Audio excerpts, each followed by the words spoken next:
حضرت سیدنا اسلم رضی اللہ تعالیٰ عنہ فرماتے ہیں امیر المؤمنین حضرت سیدنا عمر ابن الخطاب رضی اللہ تعالیٰ عنہ اکثر رات کے وقت مدینہ منورہ کا دورہ فرماتے تاکہ اگر کسی کو کوئی حاجت ہو تو وہ اسے پورا کر دیں۔ ایک رات میں بھی ان کے ساتھ تھا۔ آپ رضی اللہ تعالیٰ عنہ چلتے چلتے اچانک ایک گھر کے پاس رک گئے۔ اندر سے ایک عورت کی آواز آ رہی تھی، بیٹی دودھ میں تھوڑا سا پانی ملا دو۔ لیکن لڑکی یہ سن کر بولی، امی جان کیا آپ کو معلوم نہیں کہ امیر المؤمنین سیدنا عمر بن الخطاب رضی اللہ تعالیٰ عنہ نے کیا حکم جاری فرمایا ہے؟ اس کی ماں بولی، بیٹی ہمارے خلیفہ نے کیا حکم جاری فرمایا ہے؟ لڑکی نے کہا، امیر المؤمنین حضرت سیدنا عمر بن خطاب رضی اللہ تعالیٰ عنہ نے یہ اعلان کروایا ہے کہ کوئی بھی دودھ میں پانی نہ ملائے۔ ماں نے یہ سن کر کہا، بیٹی اب تو تمہیں حضرت سیدنا عمر رضی اللہ تعالیٰ عنہ نہیں دیکھ رہے، انہیں کیا معلوم کہ تم نے دودھ میں پانی ملایا ہے، جاؤ اور دودھ میں پانی ملا دو۔ لڑکی نے یہ سن کر کہا، خدائے عز و جل کی قسم میں ایسا ہرگز نہیں کر سکتی، ان کے سامنے تو میں ان کی فرما برداری کروں اور ان کی غیر موجودگی میں ان کی نافرمانی کروں۔ اس وقت اگرچہ مجھے حضرت سیدنا امیر المؤمنین حضرت عمر رضی اللہ تعالیٰ عنہ نہیں دیکھ رہے، لیکن میرا خدا تو دیکھ رہا ہے، میں دودھ میں ہرگز پانی نہیں ملاؤں گی۔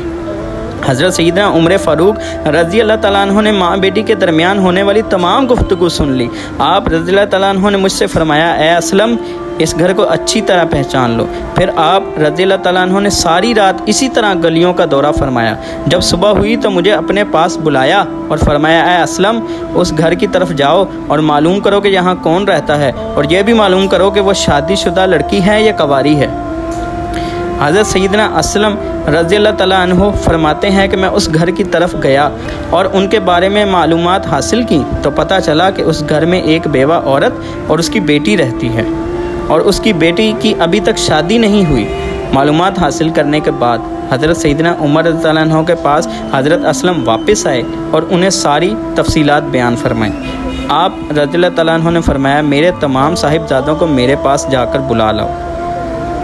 جب سب آپ رضی اللہ تعالیٰ عنہ کے پاس جمع ہو گئے تو آپ رضی اللہ تعالیٰ عنہ نے ان سے فرمایا، کیا تم میں سے کوئی شادی کرنا چاہتا ہے؟ حضرت سیدنا عبداللہ بن عمر رضی اللہ تعالیٰ عنہما اور حضرت عبد الرحمن رضی اللہ تعالیٰ عنہما نے عرض کی، ہم تو شادی شدہ ہیں۔ پھر حضرت سیدنا عاصم بن عمر رضی اللہ تعالیٰ عنہ کھڑے ہوئے اور عرض کی، ابا جان میں خیر شادی شدہ ہوں، میری شادی کرا دیجیے۔ چنانچہ آپ رضی اللہ تعالیٰ عنہ نے اس لڑکی کو اپنے بیٹے سے شادی کے لیے پیغام بھجوایا جو اس نے بخوشی قبول کر لیا۔ اس طرح حضرت عاصم رضی اللہ تعالیٰ عنہ کی شادی اس لڑکی سے ہو گئی، اور پھر ان کے ہاں ایک بیٹی پیدا ہوئی جس سے حضرت عمر بن عبدالعزیز رضی اللہ عنہ کی ولادت ہوئی۔ کتنی پاک بارگاہ ہے، کتنی پاک ہستیوں کی پیدائش ہوئی۔